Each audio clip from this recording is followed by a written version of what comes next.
I'm Vicki Kennedy, and on behalf of the board and staff of the Edward M. Kennedy Institute for the United States Senate, I am delighted to welcome you to a very timely Getting to the Point program, a conversation with the former director of the Central Intelligence Agency, John Brennan. Mr. Brennan has spent a lifetime in the intelligence arena, first as a dedicated public servant for nearly 40 years, serving under both Republican and Democratic presidents, and now in the private sector, where he continues to impart his wisdom and insights as an NBC and MSNBC national security analyst, and as a national security fellow at Fordham Law, and as a distinguished fellow at the flagship campus of the University of Texas in Austin. He is also a New York Times best-selling author of Undaunted, My Fight Against America's Enemies at Home and Abroad. I can't wait to hear his insights, especially what's happened in these past few months, and indeed what's happening in the world right now.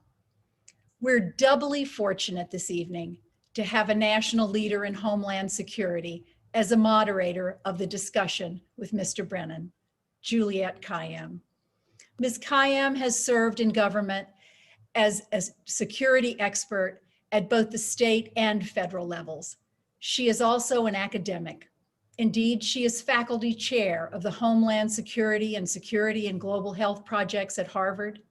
And she's a leader in the private sector, serving as CEO of a tech company and a security advisor to startups. She too is an author and frequent television and print commentator on threats to our homeland. So with such accomplished and knowledgeable professionals as Brennan and Kayyem, I feel sure that we will have a wonderful, lively program. But before turning the program over to them, I would like to thank you for tuning in this evening. This webinar format has allowed us to connect with larger group of people, and that's a very positive thing. But we're all looking forward to a time in the not so distant future when we'll be meeting as well in person in the Kennedy Institute's own replica of the US Senate chamber on Columbia Point in Boston. But please rest assured that we plan to maintain a robust online presence so that more of you can continue to participate in programs like this one, even when you can't be there in person. And if you will allow me a moment of personal privilege, as they say in the Senate, I would like to say that I believe Ted Kennedy would have loved this evening. Yeah. He made it a point to stay current on issues of the day by speaking with experts like John Brennan and Juliette Kayyem, by listening to them and hearing their points of view.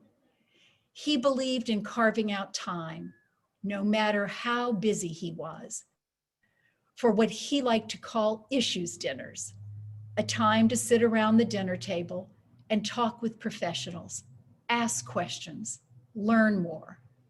I believe that's one of the elements that went into the legendary preparation that was a key part of his tremendous success as a senator. We hope that programs like this one prompt you to ask questions too, both this evening and afterwards, because we're counting on you to be the prepared and informed citizens our nation deserves, indeed that our nation needs. And with that, I'll turn the program over to Juliette Kayyem. Thank you so much to all of you for being here. Juliette? Thank you, Ms. Kennedy. It's so thrilling to be here. I should say as an aside, my husband and I were both beneficiaries of those dinners. The senator had invited me to a dinner related to post 9/11 world, and my husband for a dinner, my husband who's a judge, regarding a judicial nomination. I will say on a personal level, also, my mother's famous words that Ted Kennedy cannot be that bad if he married a Lebanese woman. So we share that in common. So I am thrilled to be here and to honor you as well for continuing to find a place for us to have these conversations in these difficult times. So, but without further ado, it's not about the Lebanese ladies, but it should be one day. I wanted to introduce John Brennan. John and I met in the first years of the Obama administration, in basically starting with H1N1 and ending with the BP oil spill when he was the president's Homeland Security advisor. In that role, before he took over at the CIA, he served essentially as the point person for the president on the interagency hodgepodge of agencies that had to deal with what we call the all hazards environment. It wasn't just about counterterrorism. It was about hurricanes and an early pandemic, H1N1. It was about the rise of the lone wolf phenomenon a few years predating ISIS, but we began to have some of those individual events, including on an airline over Detroit, and then of course the New York attempt in Times Square. It was a time when cybersecurity had to be taken more seriously as the threat environment changed for not just the US government, but private agencies. And as a Homeland Security advisor, Director Brennan's role was to not simply guide the agencies, but to also listen what the experts out in the field, whether it was states and localities or territorial or tribal or international partners, and agencies with different equities, and try to come up with a path forward. Someone from the agencies, which I have served at, is grateful for someone like John Brennan, who is able to absorb intelligence, guide it, and then use it for policy decisions. And that's essentially what his book is about. It is about the nature of intelligence that drives the public policy decisions that presidents have to make. And John Brennan has been at the forefront of it for 33 years. I want to, Director Brennan's first line in the book is, "This is a memoir that I never expected to write." We're going to get to that in a second. But his last lines of this really compelling book, I was telling him, I was surprised by it. I don't think I was expecting, oh, we're going to go from this disaster and this thing, of both the intimacy in some ways, but also the how-to aspects of it. For those of us who've never served within an intelligence agencies, it's illuminating after so much time when politics has driven intelligence. In the last two lines of his book, so that we know it has at least a semi-good ending, it is a path these last years when he has been criticized for defending the United States from the outside. It is a path I have freely and wittingly chosen. I remain undaunted. So I want to thank you, John, for being here and for being with us and for writing the book. I'm going to begin with a basic question because, as I was saying, this is the fascinating thing about this book is you think you know what intelligence is, and then you read a book like this and you're like, wow, I actually didn't know. So, I mean, just from the basic perspective, what do you hope a reader takes away from this about what intelligence agencies can do, and as importantly, what they can't do?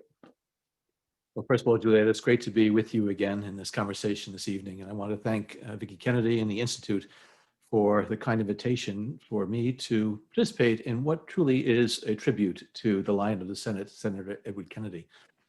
I decided to write this book after some real questions about whether or not I did want to write a memoir, because I was so fortunate to have had such a wonderful career working for 6 presidents and 6 administrations and doing things both in Washington as well as abroad as part of the intelligence and national security communities. And I felt as though I had almost an obligation to try to share some of my experiences with the American public, most of whom never have an opportunity to serve inside of the government. And so give them some insight into what it really is all about. I know they see movies and television programs. The intelligence profession is a very noble one, and it's a very challenging one. And it's made up of women and men from across this great country of ours. And It's not a perfect community in terms of what the CIA has done in the past, but they really are individuals who are dedicated to trying to keep this country strong and safe. So by writing this memoir, I was hoping to not only enlighten people about what it's like to serve in the intelligence community, but also to encourage young Americans to seriously consider a career in terms of giving back to this country of ours, whether it's in the intelligence community, a diplomatic community, or homeland security, law enforcement. I do think Americans really should not just be looking to the government for support to them. I think they should be looking what they can do during their lives to, again, give back to their fellow citizens and to this country. How did you describe to the audience in the book as sort of the moments that you realize this is the career for you? Because it is a unique career, especially in some of the postings that you served in covert operations. How did you get to that moment as a young man? Well, I really didn't know if it was going to be a career for me. I was in graduate school at the University of Texas and was looking for an opportunity to serve my country, and the CIA offered me that opportunity. I started out in operations at CIA, but pretty quickly I decided that operations was really not for me, and so I switched out to become an analyst at CIA, and then was able to go overseas pretty early. Within 2 years of my joining the CIA, I went over to Saudi Arabia and served at the US Embassy there. So for 2 years, my wife and I lived in the diplomatic community. And it was a tremendous honor for me to represent the United States of America overseas. And I already had wanderlust because of some of my previous experiences serving overseas, going to school in Egypt for a while and traveling to Indonesia one summer. So that wanderlust and my curiosity about the world, it really stimulated my interest in making the CIA and the US government my professional career. So you talked about how you didn't want to write this book. You weren't sure you were going to write this book, then you write it. How is a book like this published? Because throughout, as you go from incident to incident, which is really what this is. So you, in some things I had even forgotten, but challenges, mistakes made by the intelligence agencies, moments of heroism, moments of confusion. What's not in this book? You can't say, but how did, given how much of your work was classified, how were you able to write this? Well, it was challenging, especially since Donald Trump denied my request to access my files when I was director. When I was decided to write this book, all previous directors who've written memoirs have had opportunity to review their files as they draft their memoir. I made that same request, but Donald Trump did not want me to do that. Now, as a former CIA officer, I had the obligation, like all other CIA officers, to submit the manuscript to the CIA in advance so that it could be reviewed to make sure there was no classified information in there. So even if I had access to my classified files, I still would have had to go through that classification review. So I had to rely on my memory, which is pretty good, and also conversations with my former colleagues. I wasn't able to review any notes because most of my notes that I took during my career were classified. But so it took me a little bit longer because I didn't have the benefit of being able to review those files. But it was a challenging journey. And sometimes it was painful, but it was also rewarding to be able to go back over those different chapters of my life and to share them with the readers. When you went to the CIA from the White House, so to describe people, John Brennan had worked for Democratic and Republican presidents. That's not uncommon. And so after serving for President Obama's senior advisor and Homeland Security and counterterrorism advisor, then went to the CIA. But it was a time for the CIA when the legacy of the war in Iraq and intelligence, I mean, it was basically a long string of challenges for the CIA, whether it was 9/11 or later on the war in Iraq. And President Obama is trying to better nurture the intelligence community, I think it is safe to say. How did you find the CIA when you took over, especially in light of the wars that were still ongoing?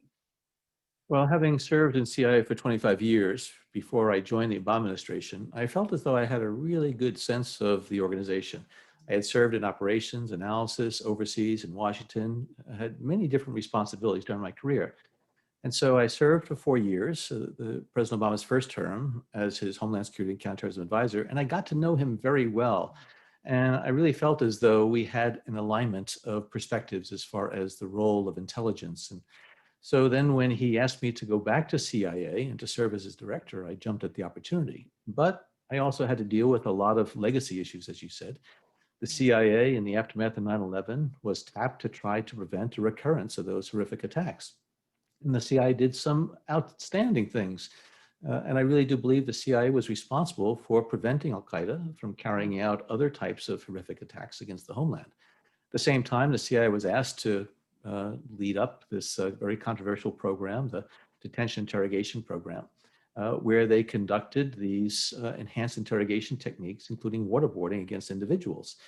And once that program was unclassified or revealed to the public, and the Congress was quite upset about it, those in Congress who weren't aware of it, there was a review that was done. And so I had to deal with the intelligence oversight committees who wanted to again, look at that program in depth and to do a report on it. And so at times it was rather contentious between myself and the Senate committee, but also contentious between myself and some of those within the agency. I just felt I had an obligation to the truth. And sometimes people on the left and the right would disagree with me, but that's because I'm neither a Democrat or Republican. And I try not to be ideological at all. But when I was at the agency, I did have to deal with some of our past experiences and programs that, again, were quite controversial, especially when they were exposed to the light of day. Yeah. Before we get to some of those politics, which are going to define, both your, and the last years, I wanted to talk about some moments in your career. I mean, the first is, as I had said at the opening, it's a very intimate story also about your life. It's a hard life to have. It is one that is challenging, a lot of stress. And your father, who passed away just as the Trump administration begins, is a character, or at least a motivator for the kind of life that you decided to have. So we get to know you a little bit better. I'd love for you to talk about him. You do say it's January 6th. I had to write the date down. January 6th, 2017 is the first and only time you meet the president-elect. It is also the day your father passes away. Yes, well, my father was an immigrant from Ireland. He came here in 1948 as a 28-year-old blacksmith.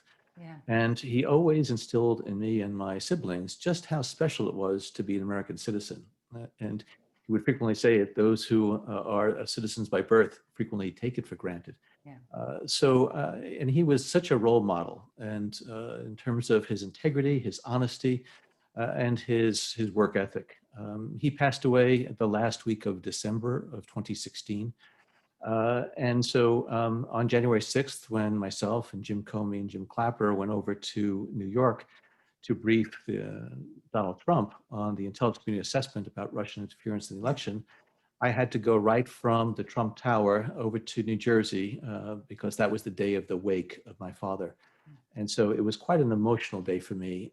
And in my own mind, I was contrasting the individuals that I had to deal with that day, Donald Trump and my father. And the contrast could not have been starker in my mind in terms of honesty, integrity, and just commitment to doing what is right. Yeah. I want to, in terms of doing what's right, I want to touch on one or two moments more in your career. So the identification and decision to get bin Laden occurs while you are heading the agency, and it's no matter how many times I read about it, it's still it's not clear at all. It's going to end as we know it ends. So I'd love to hear from you about how you felt about your confidence level going into that evening as you were advising the president about essentially what the intelligence was telling you. Well, I had been tracking bin Laden for quite a number of years, Yeah. from the early 1990s, in fact. And then in the late 1990s, when I served in Saudi Arabia for a second time, he was very much on our mind because Al-Qaeda was carrying out attacks. And so by the time I got to the White House and served as President Obama's counterterrorism advisor, I knew a lot of the CIA people who were the Al-Qaeda and bin Laden experts. And so when the Leon Panetta, who was director of the CIA at the time, came to the White House and told President Obama and the rest of us that they had a lead, I was quite excited because I knew that of all the agencies, the CIA was best able, I think, to track bin Laden down. And so then in the subsequent 6 months between when Leon first told us and then when the operation took place, we had regular updates about the different pieces of the puzzle that the CIA analysts and operations officers were able to gather. And by the time the decision came for President Obama to follow through with the recommendations that I think a number of us made to carry out that operation, it was still very uncertain whether or not bin Laden was at that compound. But President Obama, I think to his great credit, said that the American people deserved to bring some closure to that horrific act of 9/11. And even if the intelligence was not fully developed, he felt that there was an obligation to go after bin Laden. And thankfully, it was carried out with such great courage, talent, and the special forces of the US military, along with CIA officers who were supporting them with the intelligence. It was the most exquisite teamwork that I've ever seen during my career. Yeah, and in that period, I mean, as I was saying, you sort of, in the 8 years of the Obama administration, the sort of the death of bin Laden, and I don't want to say the closure of Al-Qaeda, but as you start to see new threats emerge, you also begin to see, the threats of white supremacy or just more radicalization occur in the homeland. So I want to begin to talk about that process. But we have to take a sort of an important diversion, which is in the summer of 2015, I'm getting all my dates right, the summer of 2016, before the election, there is growing concern about Russian interference in the election. This is what you and others are tasked with to deal with, and then to brief the president-elect when surprisingly Donald Trump wins. You described the summer, and in particular a certain day, Monday, July 25th, as being significant because it was a day that you walk into the office and you say, I just need to learn everything.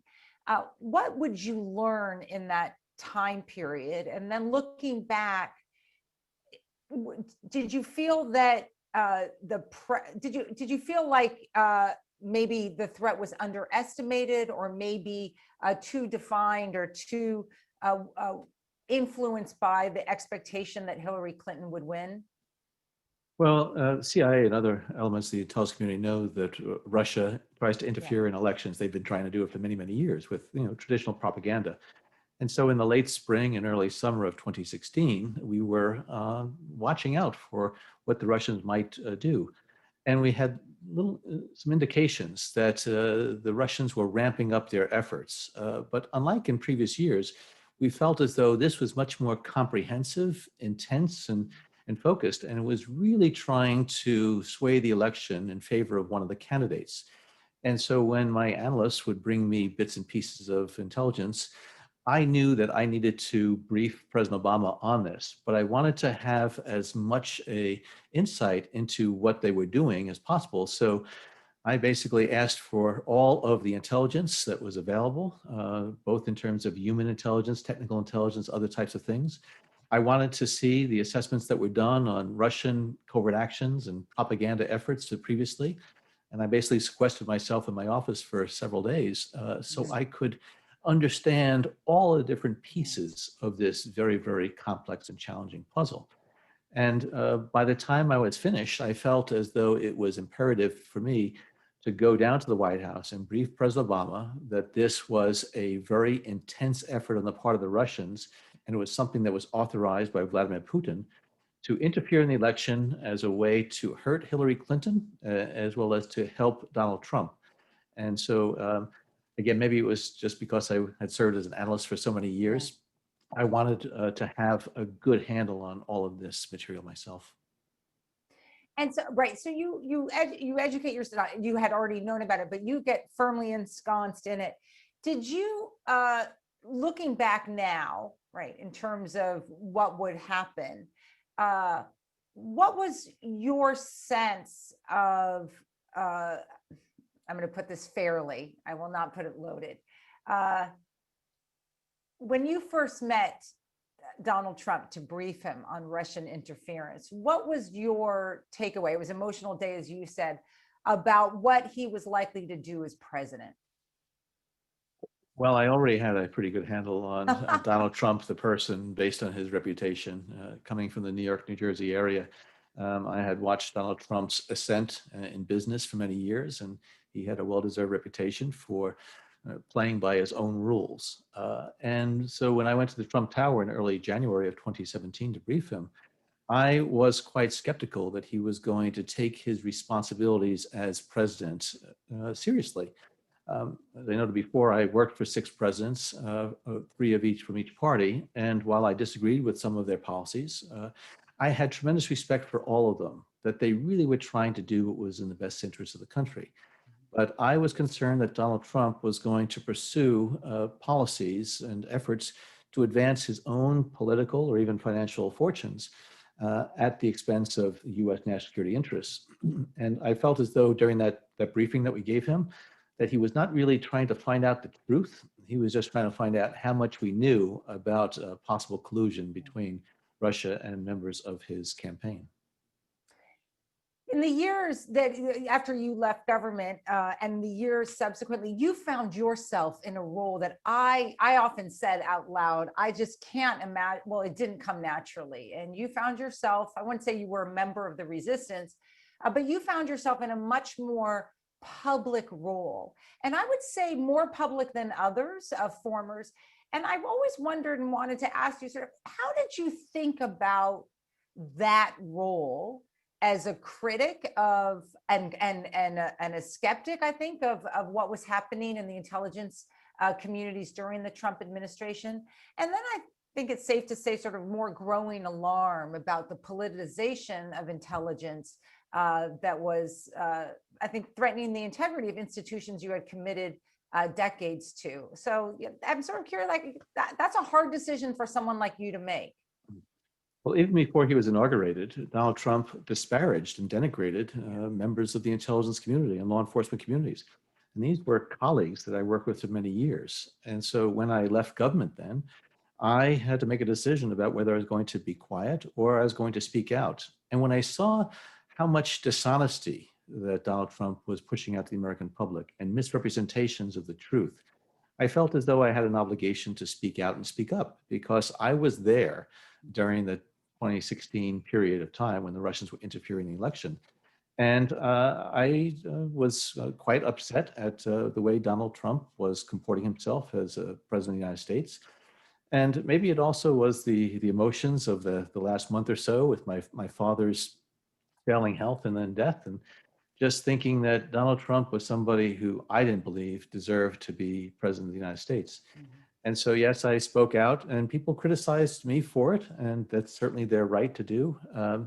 I didn't join Twitter until late 2017, I think it was, and I felt as though I wanted to push back against a lot of these Trump claims. I didn't want to cede the Twitter sphere to him. And so it got into a rather heated, back and forth. And when he then announced in 2018 that he was revoking my security clearances, I think he was trying to not just punish me, but also send a message to other former professionals, government officials, that he will take action against them if they speak out. Now, he didn't revoke my security clearances because he had no right to do that, but he did prohibit me from seeing any classified information during his administration. I have to ask you, have you asked to see your files now, and will you be given access? I mean, even though you've written the book, are you just now curious? If I have a reason to access my files, I will do that. But the reason why former directors retain their clearances is for the benefit of the government, so Yes. that the current CIA officials, if they have questions about something that happened during my tenure, they can call me in and we can engage in a classified conversation about covert action or whatever else. And I did that when I was director. I spoke to a lot of my former directors, because I wanted to get their perspective about why certain things were done or what their take was on foreign leaders or their counterparts around the globe. So if I have a reason to do it, you know, if there's more congressional testimony or more investigations by Department of Justice people, I may go in and review my files, but I don't do it just out of curiosity for myself. No. Yeah. Okay, so let me fast forward to the threats that you're seeing from the outside. Even though the rise of white supremacy, terrorism, and radicalization was clearly happening in the Obama administration, as we all knew, you would be leading the CIA, which had less to do with that than domestic efforts. But looking on the outside now, how worried are you about the legacy of January 6th? Is this something that is manageable, or are we heading towards something quite existential that we're not able to quite grasp yet? Well, it's both the legacy of January 6th as well as the causes of January 6th Yes. that worry me in terms of going forward.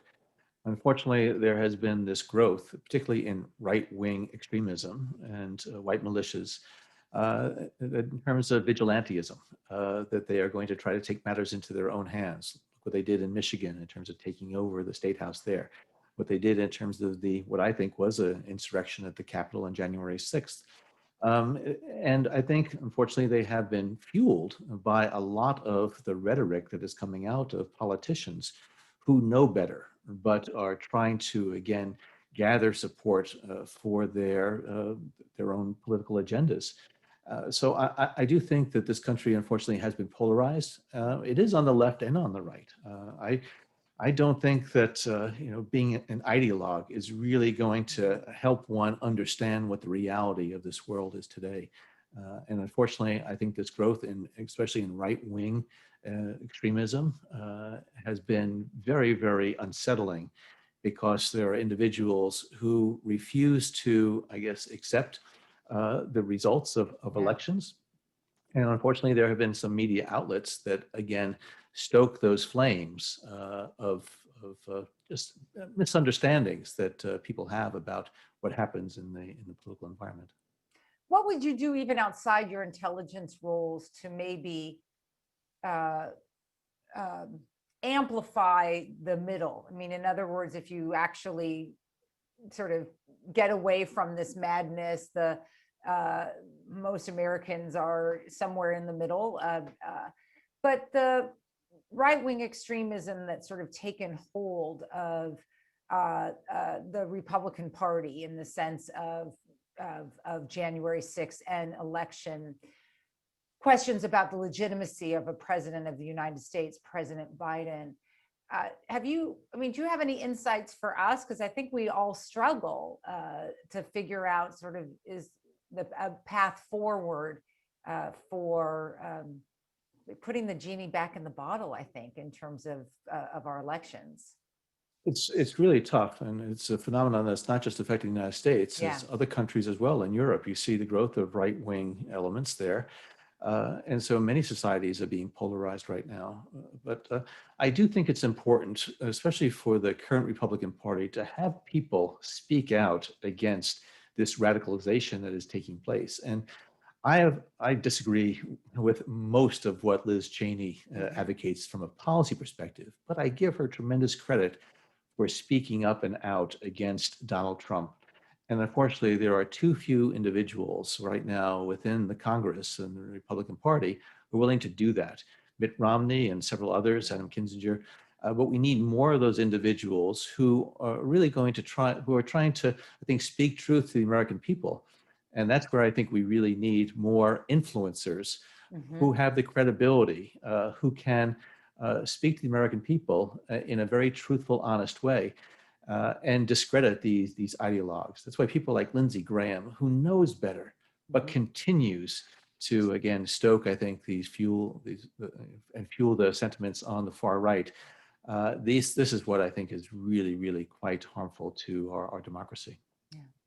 Well, John, that's enough questions for me. I am literally looking at the chat room and now I need to catch up because a lot of the audience members, I have about a dozen questions here. And if people have more, we're going to try to loop them all together and get common themes. So they're anonymous in the sense I'm just going to read from here and let you answer. And then at the end, we'll round up. But thank you so much for that discussion of your book. And a lot of these will hit on the themes of the book. I do want to start with something that did not come up in my questions, and I regret that. What threat does China pose to the US and the world? Well, China certainly is an ascendant power, and on many, many fronts, economically, politically, militarily. And President Xi Jinping of China, I think, takes a long-term perspective and has been quite successful in terms of expanding China's influence around the globe. I appreciate the fact that the Biden administration, I think, takes a more sophisticated view toward China and breaks down the various elements. There are areas where we can, in fact, cooperate with China or to ensure that there's not going to be competition. But there are some things that we're going to have to confront China on, especially on trade issues. But China can be very helpful on things like North Korea, and trying to make sure that North Korea does not further expand its nuclear weapons arsenal. Cyber is a big issue, and I think we have to confront China and to make sure that they're held accountable for a lot of the cyber activities that they engage in around the globe. So I do think that China poses the most complex and serious challenge. Sometimes it's a threat, but other times I think we can work with them. And that's where I think it's important for the United States to work with a lot of our allies and partners to forge a united front against China. Yeah. Moving to China is involved with this and disinformation and misinformation. A questioner in the audience asked, how do you reconcile media that presents false news with freedom of speech here in the United States? And I want to take that a little bit further. How do you feel about deplatforming of certain voices in the United States, whether it's President Trump or any of these groups, as a either counterterrorism effort or national security effort to stop radicalization? Well, I think it's one of the most difficult challenges that the U.S. government is going to be facing in the decades ahead. How do you ensure the protection of the freedom of speech, but at the same time, and especially in the digital environment and the social media platforms, that it doesn't become an area that really undermines our democracy because of all of the untruthfulness, dishonesty, and misrepresentations that are there? It's tough to balance that. And I don't think that the US government yet has the solution to it. But I do think that the government has a responsibility to not allow individuals to use these platforms to undermine our safety and security. But this is where I think there needs to be almost a whole of government approach about how you're going to deal with this very challenging issue in the years ahead. This is a terrific question. Director Brennan, who is your favorite philosopher or author? We'll give you author, and why? Well, I really enjoyed the Greek philosophers when I was in undergraduate school, and loved Socrates and just reading the dialogues of Plato. But I was enamored with Hermann Hesse and all of his novels when I was in college. And it made me ask questions about who I am, the role of my role in life. And so I found Hermann Hesse to be a very insightful author who stimulated thinking in me. So I wanted to talk about Colonial Pipeline and ask via one of our audience members. In recent weeks, we have seen significant cyber ransomware attacks, Colonial Pipeline Company in USA, and here in Ireland, welcome from Ireland, the HSE who ran the national healthcare system. Those, for audience members who don't know that, this after Colonial Pipeline, Ireland's healthcare system was hit. What is your view on what can be done to counter these criminals, especially in terms of tracking down, recovering payments in digital currency, and the propensity or sometimes likelihood that a company will pay the ransomware just to get the problem, or at least they think they can get the problem out of their system? Yeah, I spoke on Irish radio today, in fact, about this issue in Ireland, the way this, it's a organized criminal gang. In Ireland, it's called Wizard Spider. It comes out of Russia. I'm sure there are former Russian intelligence officers involved in that. And they have seized up a lot of the data of the Irish health industry, encrypted it, and have stolen it, and are threatening to release the patient records publicly. I do think it's important for countries and governments, particularly democracies, to try to work together to hold these individuals and these organizations to account. And by that, I mean, if it's coming out of Russia, the Russian government needs to be accountable for things that are happening inside of their country. We have held the Chinese to account for this. We have indicted some of the Chinese military officers who were involved in some of these activities previously. So I think it's basically two-pronged.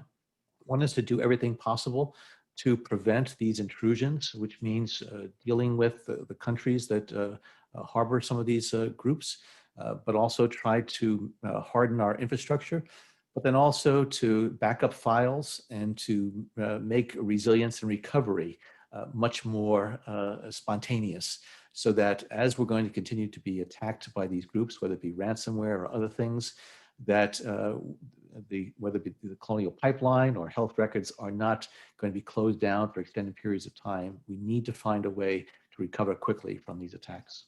Were you surprised? This is my question now, because I come from the side of sort of response and preparedness more than intelligence. Were you surprised at Colonial's response of going offline for that long, that was what they decided to do, or in terms of its impact on the East Coast?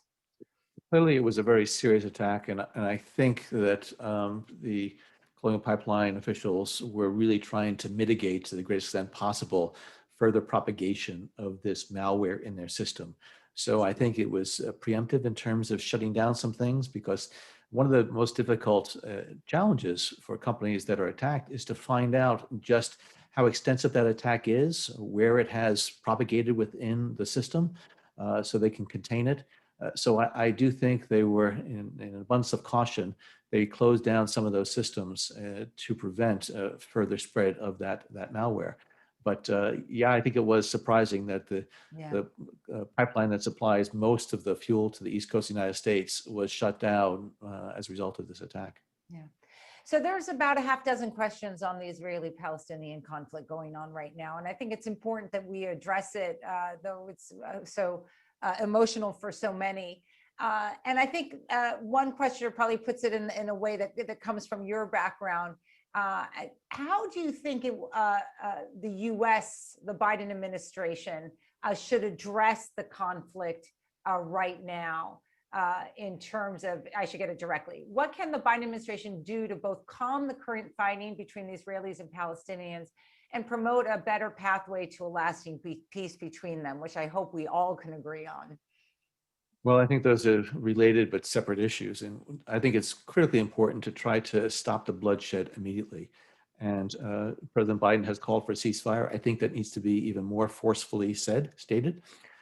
So that both sides just try to de-escalate this. Now, it's difficult to get Hamas to stop these rocket attacks, and Israel is going to continue to respond and try to eradicate the sources of the danger to their population. But hopefully within the next several days, I'd like to think that the amount of attacks are going to go down. But I think this is such a critically important point that they need to make some progress on the underlying concerns that the Palestinian people have. You know, the expropriation of lands and homes in East Jerusalem, the continued expansion of Israeli settlements. It is making the Palestinians less and less confident that their interests and their rights are going to be addressed. Yeah. And so I do think the United States has to play a very important role in supporting and endorsing a two-state solution. And unfortunately, I think Bibi Netanyahu is not interested at all in doing that, which is going to only fuel this the Palestinian sentiment and lead, unfortunately, a number of the extremists to use violence to express their dissatisfaction. Yeah. There's about a half dozen questions, as I said, on this topic, but I think that's a really helpful frame or lens to look through it. I apologize for my dog. I should also say in the chat room, John, if you haven't had a chance to see it, you have a lot of friends from Ireland. So a lot of people saying hello, at least. And so welcome to all of them from Ireland who are listening from there. I wanted to get a sense of balance, or I don't want to do both sides, but how should not just America, but the world be thinking about left-wing politicians and left-wing radicalization? We know that here in the United States, the FBI is mostly concerned with right-wing, just given what we've seen. But as one listener, one viewer says, you focus a lot of threats regarding right-wing politicians. Do you see the left engaging in similar dangerous rhetoric? Well, I am concerned about some of this rhetoric that's coming from the left. Again, I think ideologues on both ends of the political spectrum are dangerous. And there are individuals on the left who are engaging in vigilantism themselves that fall under this broad rubric of Antifa, anti-fascist elements. But I do think that ideologues are just blind to reality, and they do not look for ways to allow people from across that political spectrum to live peacefully together. So I am concerned that, including some politicians in Congress who are far left, are just, I think, almost stoking some of these concerns that people have, that America is sliding into a socialist state. I don't believe it is, but I think the rhetoric and the words that politicians use need to be very carefully crafted, because some of the statements that are made tends to provoke counter attacks from the other side. And that, again, just separates us into left and right wing in this country. This is a terrific question, and I wish our middle school civics and U.S. history teacher, we could meet that teacher. This comes from a U.S. history teacher. My students and I were shocked by the insurrection on the Capitol.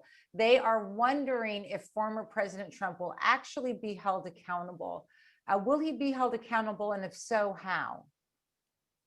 Well, that's a wonderful question, and I will leave it up to the folks at the Department of Justice. I do think that his calls, not just on that day, but before that, where he was really inciting individuals to take matters into their own hands. And so a lot of those individuals who showed up at the Capitol on January 6th were misled by their politicians.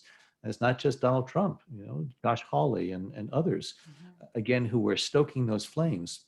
So I do believe that politicians, especially, have a responsibility to not engage in these types of activities or statements that lead people to violence. And I think that is what happened. So from my perspective, I do think Donald Trump should be held accountable. How that's going to be done, I leave it up to, again, the Department of Justice. So I wanted to insert myself in for a second, because I do think people struggle with the word or the verb when it comes to Donald Trump and Russia, and sort of just the inexplicable behavior. Mueller's investigation found one thing, but or not one thing. I mean, in the collusion, cooperation. What's the word you would put in there as between Trump and Russia? Was it looking at the evidence that you've seen now and the evidence that you can talk about? Can you describe how do we fill in the blanks? Yeah, well, the Mueller report found that there was insufficient evidence to indict anybody for any type of criminal conspiracy, and that is a chargeable offense. Collusion is not a crime. It's a term that has been used, and the Mueller report didn't address at all the issue of collusion. When I was director of CIA, until I left on January 20th of 2017, there were a number of very concerning interactions between individuals affiliated with the Trump campaign and individuals affiliated with Russia and Russian intelligence. And that's where I think it was incumbent upon the FBI to investigate that. When we see that Manafort, who was Trump's campaign manager for a period of time, shared polling data in certain areas of states, key states, with the Russians, to me, one can ascribe that to falling under the rubric of collusion. But again, I think it was up to the FBI to do the investigation. Who knows what the truth is in terms of the extent of that interaction? I don't believe that we still know the totality of things on the financial front because so many things are hidden. And there were a number of individuals in the Trump orbit that I think were engaging in very inappropriate dalliances with Russians and individuals associated with Russia. And they should have been reporting these things to the FBI. But they were seeking to gain advantage against Hillary Clinton. So I think at a minimum, it was very unethical, even immoral, and maybe illegal activity that was taking place between some members of the Trump campaign and Russia. So I'm going to begin to wrap it up. The audience questions have been absolutely terrific. Considering the three factors, rapid globalization, accelerated technological innovation, and space race, we forgot to add that to our list of threats, how do you foresee the future of intelligence in the upcoming decades? And the questioner says, thanks a billion in advance. But, and taking that a step further as well, how will the young John Brennan of today, what will his or her experience be like, and how will it need to change given the threat environment now? Well, I think the questioner puts it right. With the increasing globalization, technological advancements that have taken place, the world has become much more interconnected. And then if you layer on top of that, the digital domain that is ubiquitous, I think the upcoming decades are going to pose serious challenges to intelligence officers. When I joined the CIA in 1980, the intelligence profession was much different than it is today. And so aspiring intelligence professionals really need to be quite adept in dealing in a technologically advanced world. And so I think the United States government and the intelligence community need to do everything possible to identify those threats that are coming at us and try to address them before they do serious damage to this country. But the world is just evolving, and I cannot even imagine just how much technological change is going to take place in the coming decades.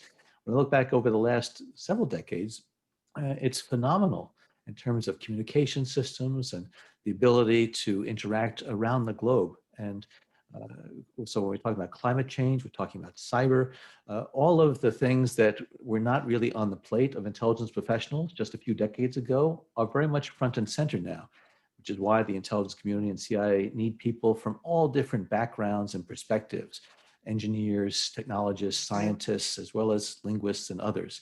It is a really, really challenging world.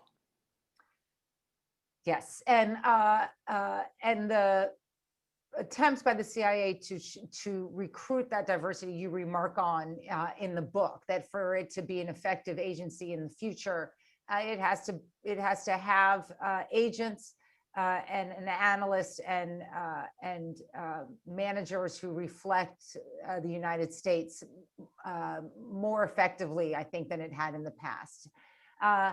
I want to ask a question from Patty, who reminds us, at least many of us here are sitting in a city that suffered a homegrown terrorist attack.